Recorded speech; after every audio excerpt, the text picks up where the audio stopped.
Bowman, Omar lead call for loss and damage funding. Nancy Pelosi stepping down as America faces a divided government. Texas buses migrants to Philadelphia. Sweden continues to ban Islamic schools. Thailand appoints first Muslim woman governor in Muslim-majority province. A Dutch court convicts 3 for shooting down Malaysian airline plane, killing 298.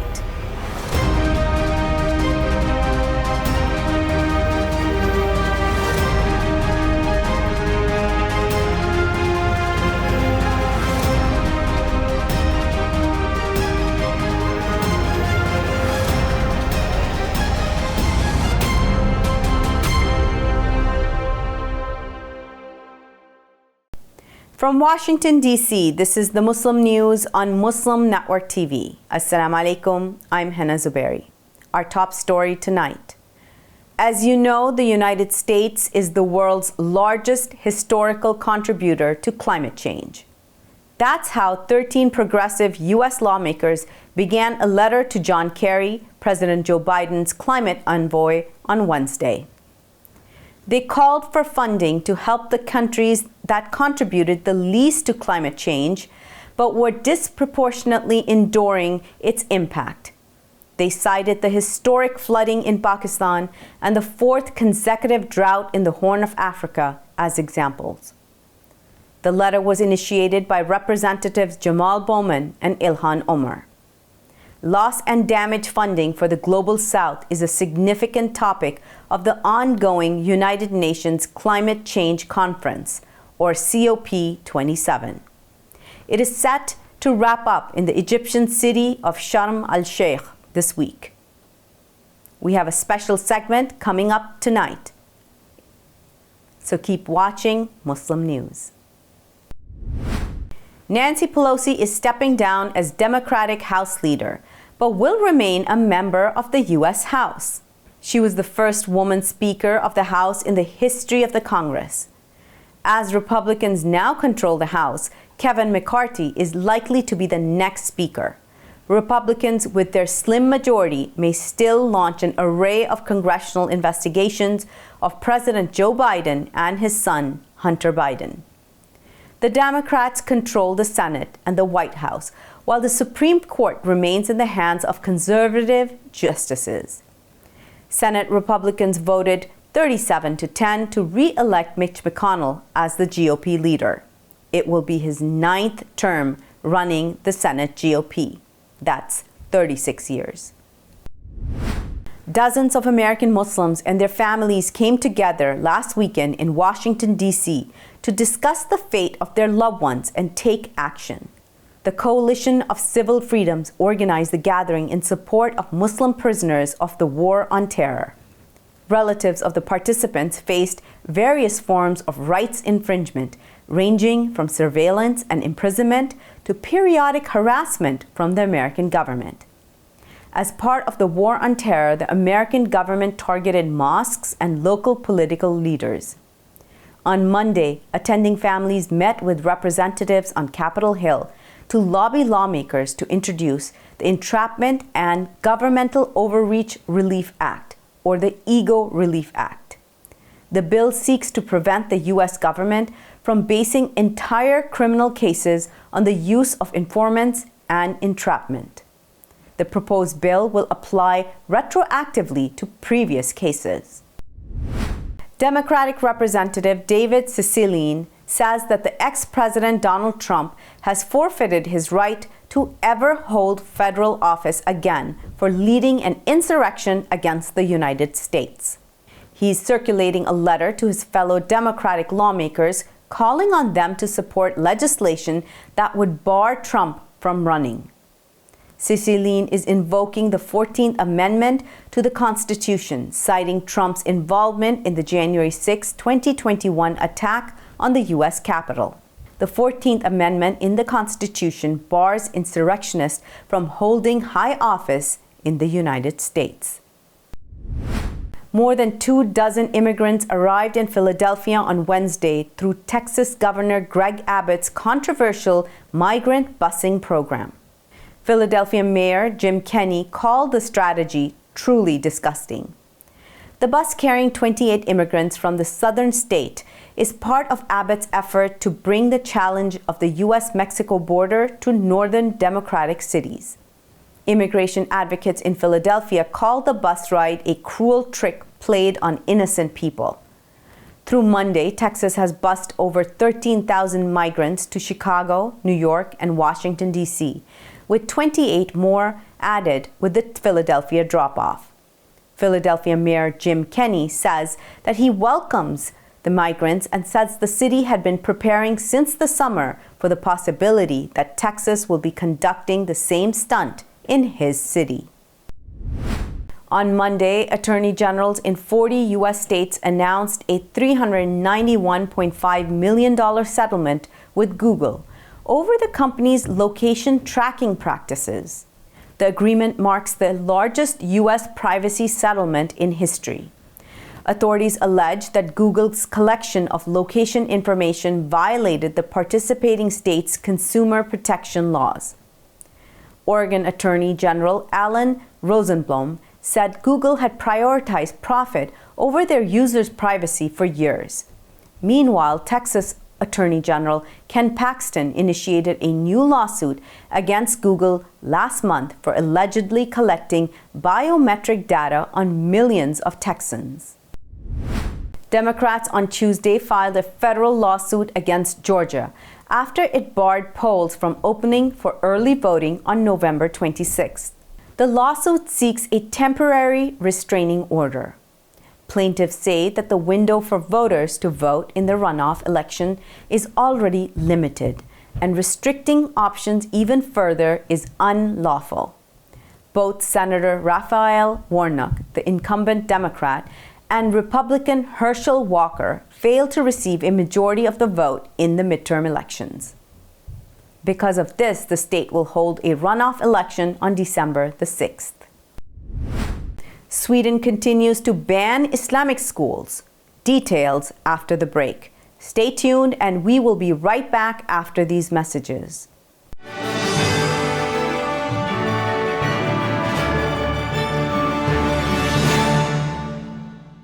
A free 3-minute online chat can give you the personalized tips you need to start boosting your retirement savings today. If I could be you, and you could be me for just 1 hour. If we could find a way to get inside each other's minds. Walk a mile in my shoes. Walk a mile in my shoes. Well, before you abuse, criticize, and accuse, walk a mile in my shoes. There are 16 million children struggling with hunger in America. That's 1 in 5 daughters, sons, neighbors, and classmates who don't know where their next meal is coming from. Yet billions of pounds of good food go to waste every year. It's time we do something about it. Feeding America is a nationwide network of food banks that helps provide meals to millions of kids and families in need. Visit feedingamerica.org to help them feed even more. Together, we can solve hunger. Together, we're feeding America.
To stop this genocide, we need your help.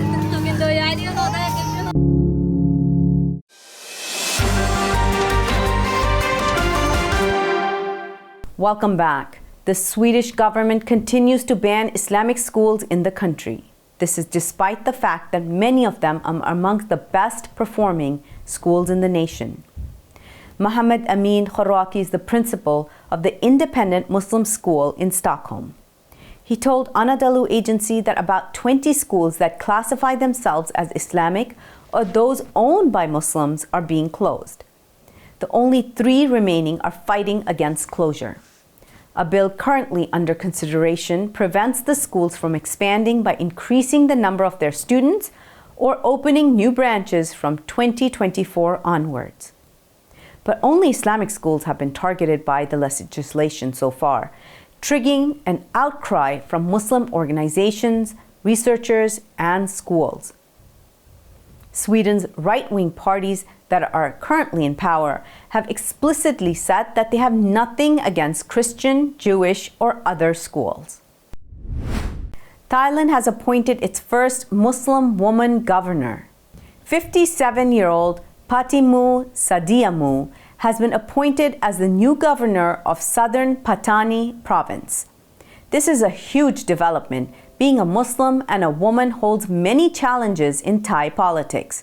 Yasmin Sattar, Vice Dean of the Songkhla University, Patani, told Anadolu agency on Wednesday. This could lead to more trust in the Thai state, which is crucial to ending the conflict, said Sattar.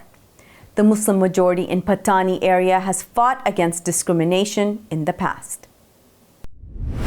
A Canadian Muslim charity wants to provide a haven for displaced Syrians by building a village for them in the war-torn country. Hope Village project would see 500 homes, a hospital, a mosque, and a school built at an estimated cost of $1.7 million through money raised by the NGO Human Concern International.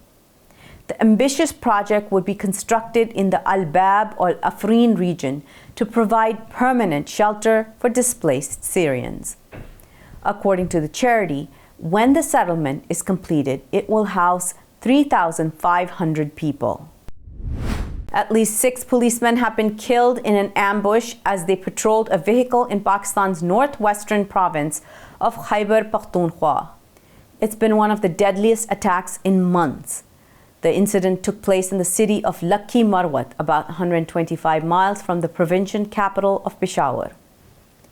In a statement, the banned armed group Tehreek-e-Taliban Pakistan, also known as the Pakistani Taliban, claimed responsibility for the attack. The Pakistani Taliban, allied with the Afghan Taliban, have been waging an armed rebellion in Pakistan for more than a decade. On Wednesday, India's Supreme Court set aside an order which declared as a juvenile the accused rapist of an 8-year-old girl from Jammu and Kashmir. The ruling will now allow the court to try Subham Sangra as an adult. Sangra, who had declared himself underage, and 6 others are accused of the 2018 kidnapping, rape, and murder of Asifa Bano. The 8-year-old was gang raped in a Hindu temple in Indian-held Jammu and Kashmir for 3 days, then murdered. 6 others were already convicted of the crime. They include the head priest of the Hindu temple where the crime took place and a police officer who was convicted earlier. Bano's family welcomed the judgment. Kashmir is a disputed territory between India and Pakistan. A Dutch court on Thursday convicted 2 Russians and a Ukrainian national who commanded pro-Russian separatists in Donbas of murder. They used a Russian missile to shoot down a Malaysian airline flight over eastern Ukraine in 2014. All 298 passengers and crew on board were killed. Coming up next after the break is our in-depth analysis segment. So stay tuned and we'll be right back after these messages.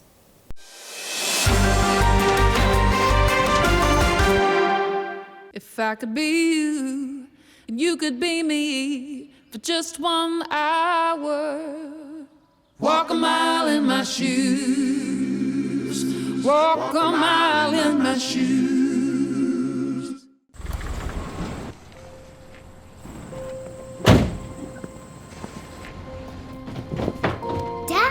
They took over my bedroom. Come on, come on. Okay, Dad. 1, 2, 3.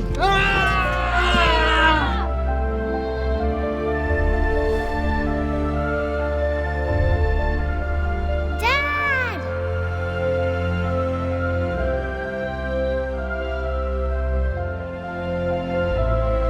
You saved me. Dad? Are you okay? I'm fine, dear.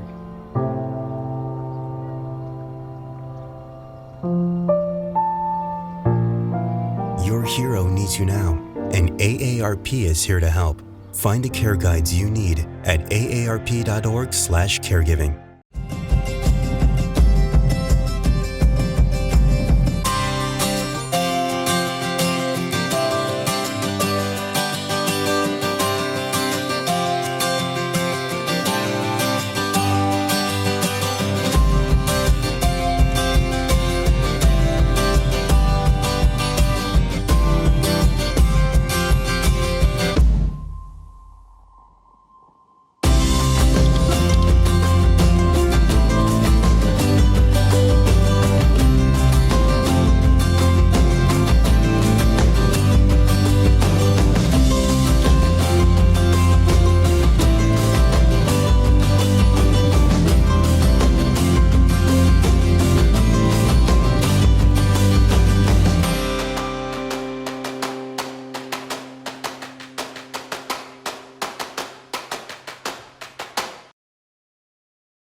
To stop this genocide, we need your help.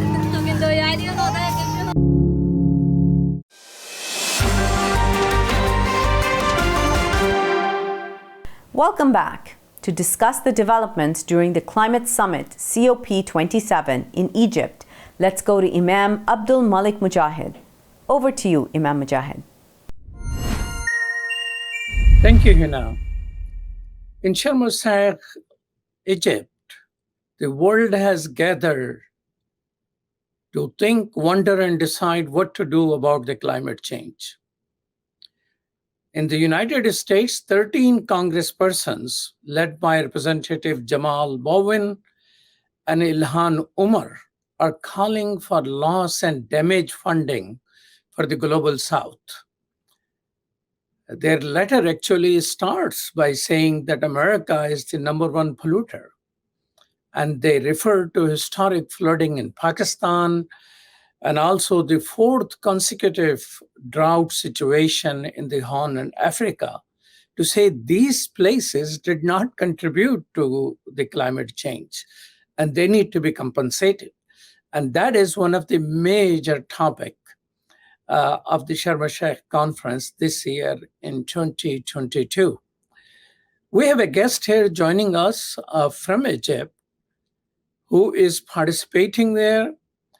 And we talked to him last year, November 2021, about that conference as well. And it is Saffet Catavic. Assalamu alaikum. Welcome to Muslim Network TV. Walaikum salam. Wonderful to be with you. Where are you right now in Egypt? I'm in Sharm el-Sheikh at the COP27 meeting pavilions. Specifically, I'm in the media center. That's why there's a lot of noise and action behind me. Apologize for the noise behind me, but maybe it's symbolic of a lot of the noise that's happening here during the negotiations between world leaders regarding the future of our planet. So you were with us last year in November 2021. From that summit to this summit, what progress has been made? It depends who you ask, but I think in general, if you're... I'm asking you. In general, the progress has been limited. To be honest with you, as you mentioned, Imam Malik Mujahid, that this was supposed to be a COP, Conference of Parties for Climate Change Negotiations, that is supposed to hold up loss and damage. The first few days of the COP were spent trying to get loss and damage on the agenda of the meeting. It was not even on the agenda of the meeting as the original draft agenda came out at the beginning of the COP last week. So it's been a struggle to get it on the agenda. Once it's been on the agenda, loss and damage, which is only one of the issues that's being dealt with at the COP, mitigation, adaptation, gender, and agriculture are also other issues that are being dealt with at this COP. Did not yet receive any commitment to a financial facility by which the loss and damage will be addressed. Week one was really a disappointment, not because of the participation of civil society groups, which have been very active, participating in the COP despite many limitations placed on granting of visas, especially for African NGOs to come to the COP. Ironically, this is the first African COP. But it has been a disappointment in that the entire week was spent discussing by the negotiating teams from the different countries as to how we will negotiate, how we will conduct the meetings, procedural, not substance. Loss and damage to this moment has not yet been decided upon in terms of neither amount, nor facility, nor mechanism in place to have it completed by. And guess what? Tomorrow is the end of the COP. So you're saying it is ending tomorrow, but still there is no substantial discussion or there is no substantial commitment. Has discussion been there thoroughly?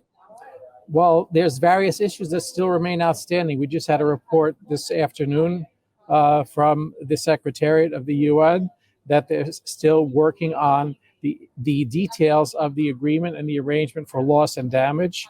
There is the Global North in general. I'm not talking about all the countries in the Global North, but in general, that is pushing for it to be postponed until conversations in Bonn, which is sort of the interim COP in Germany 6 months from now. Of course, the African nations and the Global South are saying, no, we need it now in this meeting to be decided upon.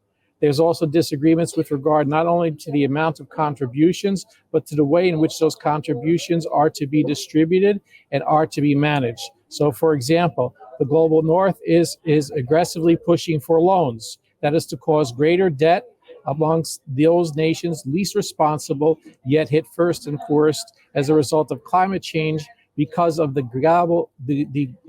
burning of fossil fuels in the north. This is what's happening. Secondly, that who is going to be in charge in overseeing this process, whether it's the UN or whether it's the individual Global North countries, which of course, as you know, many of them, especially within the European context, were the former colonial powers of the nations which are suffering the worst from these disasters that are brought on by climate change. Saffet, share with us, during this period, President Biden has been in Southeast Asia facing elections and all of that. What is his contribution to this extraordinary climate change summit? President Biden did come, and his special envoy for climate change, John Kerry, is here. The focus of the U.S. delegation has been on getting nations of the world to sign on to a methane agreement, which was not part of the COP negotiations, though it is an important agreement.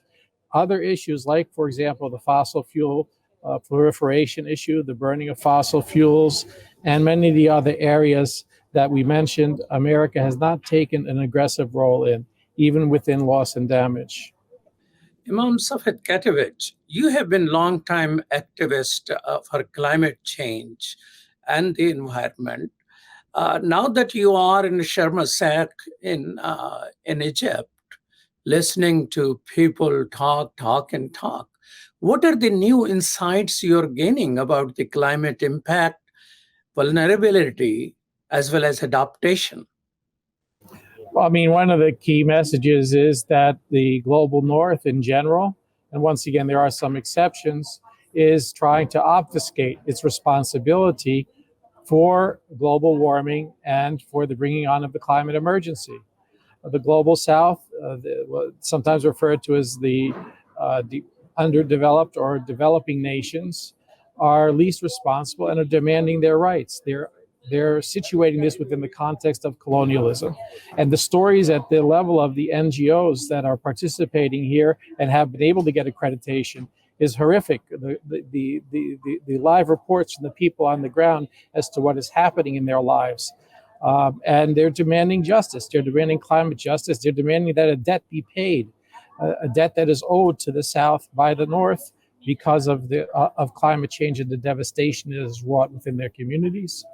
And so that's their demand. And they're demanding money associated with that. And once again, just to give you an idea of how the game is played, instead of the countries who had already committed by 2022, that's this year, to put $100 billion in trust for the dealing with the issue of mitigation and adaptation for the global South, not only has that number not been reached yet in terms of being put in the account, when some of the northern countries are asked then, and the polluters, the major polluters are asked then to help to fund this loss and damage, which once again is still questionable whether we're going to get it or not.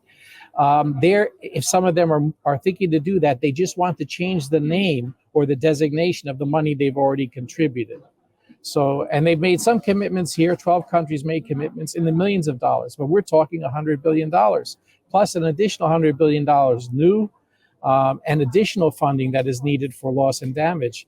No funds of that have been contributed, and there's an attempt to just sort of reassign the numbers. Also dealing with loss and damage, instead of paying it in terms of form of grants, there's an entire insurance scheme that's being set up by the global North or certain nations within the global North to try to cover this, instead of responsibility of paying directly to the countries what is owed to them for the damage and devastation that has literally destroyed the lives of tens of millions of people around the world. You mentioned Pakistan, there's Nigeria, and there's so many other nations of the world.